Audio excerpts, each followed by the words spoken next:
अस्सलाम वालेकुम जी। मेरा नाम ज़ीशान हसन है और इस वीडियो में आपसे बात करूँगा रिगार्डिंग दी इशू के जी आपको नेक्स्ट एग्ज़ाम सेशन में कौन सा सब्जेक्ट चूज़ करना चाहिए for next examination. Paper two paper guide दूंगा कि जी उसकी नेचर कैसी है और कौन सा पेपर ज़्यादा मुश्किल है, उसके अंदर क्या चीज़ें, वाइस वर्सा।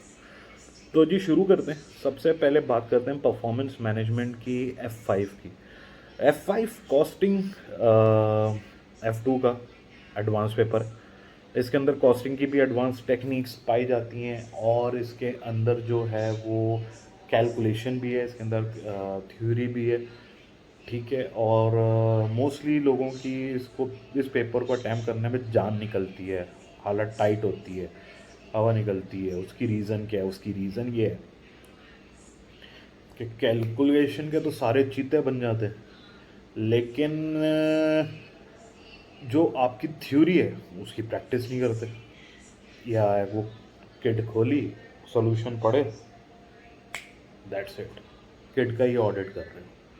तो ऐसे में आपको किट थ्योरी के आप प्रो नहीं बन पाते और आप स्ट्रगल करते हैं। तो बेसिकली करना क्या कि थ्योरी की भी आपने प्रैक्टिस करनी है, आपने कैलकुलेशन की भी करनी है, लेंदी भी है, टेक्निकल भी है। तो आप आराम से ये पेपर जो है वो कर सकते हैं अगर आप ये जो मैंने आपको एक दो बातें बताई हैं वो फॉलो करें।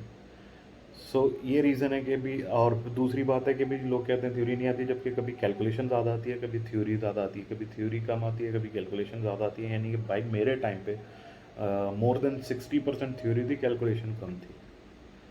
और मेरा जो बैच था वो आधे से ज़्यादा बैच फेल था, लेकिन मैं पास वालों में था क्योंकि मैं थ्योरी का प्रो। एनीवेज आगे बढ़ते हैं। F6 का पेपर टैक्सेशन। टैक्सेशन में रूल्स ही रूल्स हैं, रूल्स ही रूल्स हैं। वो रूल्स जो हैं उन पे आपको रट्टे लगे हुए होने चाहिए, यानी कि रूल्स आपके यहाँ होने चाहिए all the time.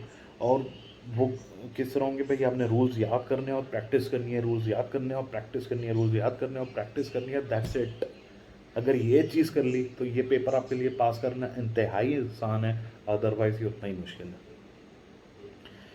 Next paper पे आते हैं जी F7, जो कि आपका फाइनेंस रिपोर्टिंग का पेपर है। फाइनेंस रिपोर्टिंग का जो आपका पेपर है वो एडवांस पेपर है F3 का। अब इसके अंदर अकाउंट, वो F3 वाली चीज़ें तो सारी हैं ही हैं। इसके अंदर अकाउंटिंग स्टैंडर्ड्स हैं मज़ीद। इसके अंदर सिंगल एंटिटी फाइनेंशियल स्टेटमेंट्स आपने एक्सेल पे सॉल्व करनी है, कंसोलिडेशन अब एक्सेल पे सॉल्व करनी है, रेशोज़ आपने कंप्यूट करके अब उसके ऊपर आपने कमेंट्री लिखनी है। ठीक है, कमेंट्री लिखने की एक अलग टेक्निक है, इसलिए ये लोगों को पास करना थोड़ा मतलब यहाँ पे ये डिफ़िकल्टी आती है। लेकिन अगर आप ये करते हैं, प्रैक्टिस करते हैं और आपको स्टैंडर्ड्स याद होते हैं, फिंगर टिप्स पे होते हैं, तो ये पेपर यूँ निकाला जा सकता है।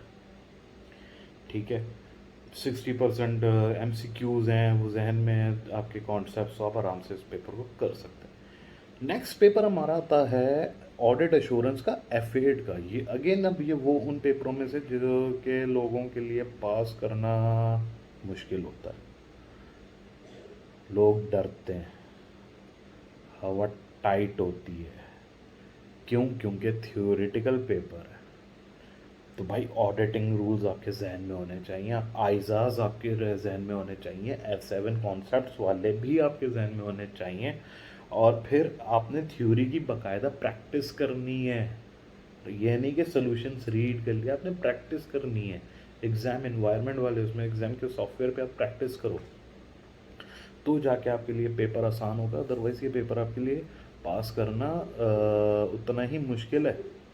इसलिए ही मुश्किल है, इसीलिए ही इसका जो पासिंग रेट है वो 38 से 42 के दरमियान रहता है, क्योंकि प्रैक्टिस नहीं हो रही होती है, कॉन्सेप्ट्स क्लियर नहीं होते हैं। लोगों से पूछो जी कि कंट्रोल रिस्क है, तो लोगों को पता नहीं है। टेस्ट ऑफ कंट्रोल्स लिखने नहीं आते, एविडेंसेस लिखने नहीं आते, प्रोसीजर्स लिखने नहीं आते, और यही तो लिखना सीखना है। और ये लीक, ये किस तरह इसकी टेक्निक है, और उसके बाद वो टेक्निक आपने बार बार प्रैक्टिस करनी है, तब जाके आपको प्रोसीजर्स, एविडेंसेस, TOCs लिखने रहेंगे। अदरवाइज फेल होने के चांसेस ज़्यादा हैं। अमूमन जो ये पेपर है F7 का, F8 का, ये F7 के फ़ौरन बाद लेना चाहिए। रीज़न, दोनों आपस में कनेक्टेड है, ठीक है। फिर F9 का पेपर आ जाता है। F9 का पेपर जो है वो आप लो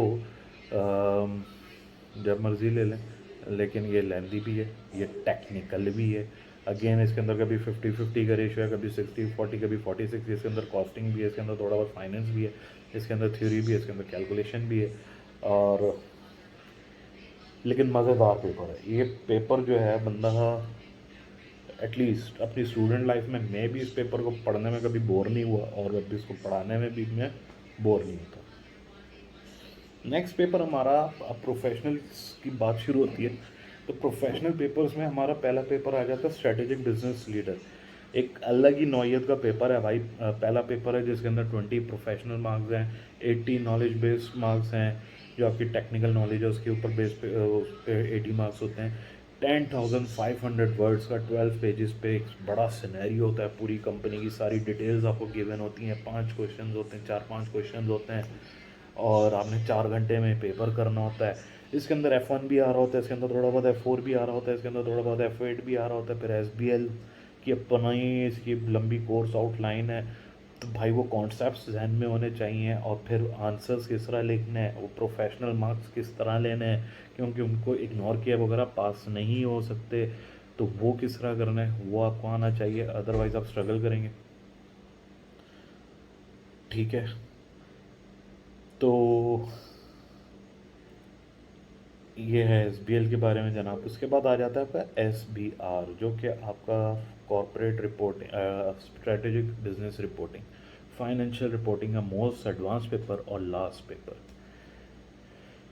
पूरा F3, पूरा F7 प्लस SBR के अपने टॉपिक्स, ठीक है। 70% थ्योरी, 30% कैलकुलेशन। पासिंग रेट है 50% के दरमियान, 50, 51, 52, कभी 48, 49 होता है इसका, ठीक है। लोग स्ट्रगल क्यों करते हैं, थ्योरी लिखनी नहीं आती या कॉन्सेप्ट्स क्लियर नहीं है, तो वो प्रैक्टिस से आएंगे। फिर करंट इश्यूज़ को इग्नोर कर रहे होते हैं भाई, करंट इश्यूज़ अब तो फ़र्ज़ है करना, यानी कि कोई चॉइस नहीं है पेपर में, फिर भी इग्नोर कर रहे होते हो तो स्ट्रगल करते हैं, ठीक है। अब बात करते हैं ऑप्शनल पेपर्स की। ऑप्शनल पेपर्स में सबसे पहले आपका आता है AFM एडवांस फाइनेंशियल मैनेजमेंट। भाई F9 इतना सा था, AFM ये टेक्निकल भी उतना ही ज़्यादा है। तो भाई पूरे कॉन्सेप्ट्स क्लियर होने चाहिए, समझ में आने चाहिए, थ्योरी भी लिखनी आनी चाहिए, तब जाके ये पेपर पास होगा। फिर advance performance management, advance paper है F5 का, लेकिन इसके अंदर F5 के कॉन्सेप्ट्स भी हैं। इसके अंदर आधा तो SBL भरा पड़ा है, फिर P5 की अपनी एडवांस कॉस्टिंग टेक्निक्स मज़ीद इसके अंदर आ रही होती हैं। तो 70% कह लो थ्योरी है, 30% कैलकुलेशन है। तो ये सारे कॉन्सेप्ट्स आपके क्लियर होने चाहिए, अदरवाइज़ आप स्ट्रगल करेंगे APM निकालने के लिए। अदरवाइज़ मेरे हिसाब से APM पास करना कंपैरेटिवली आसान है AFM के, ठीक है, अगर आपके वो कॉन्सेप्ट्स पहले वाले क्लियर है तो।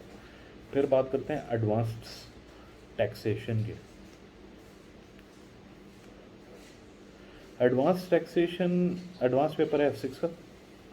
भाई F6 ये था,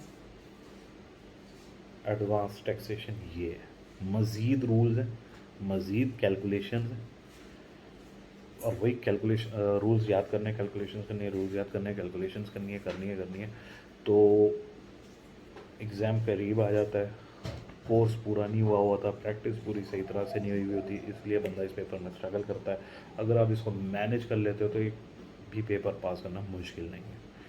फिर नेक्स्ट पेपर आपका आता है advance audit assurance P7 AAA। Most difficult paper है भाई ऑप्शनल पेपर्स में पास करना APM के बाद और AFM के बाद। क्यों, इसका पासिंग रेट भी ऐसे ही रहता है,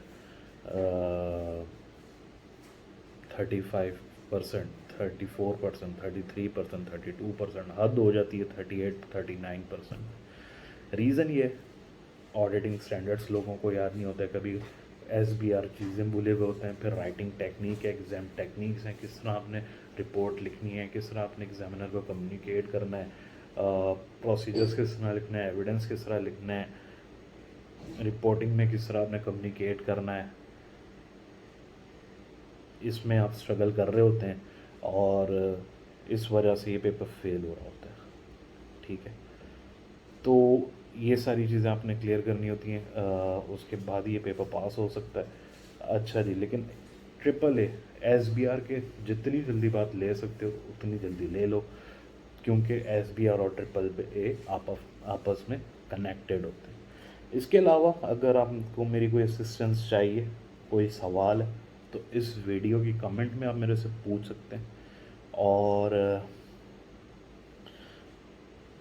पर्सनली अगर आप मेरे से कम्युनिकेट करना चाहते हैं, बात करना चाहते हैं, तो ये मेरा नंबर है, व्हाट्सएप पे मौजूद है, इस पे आप मुझे कांटेक्ट कर सकते हैं।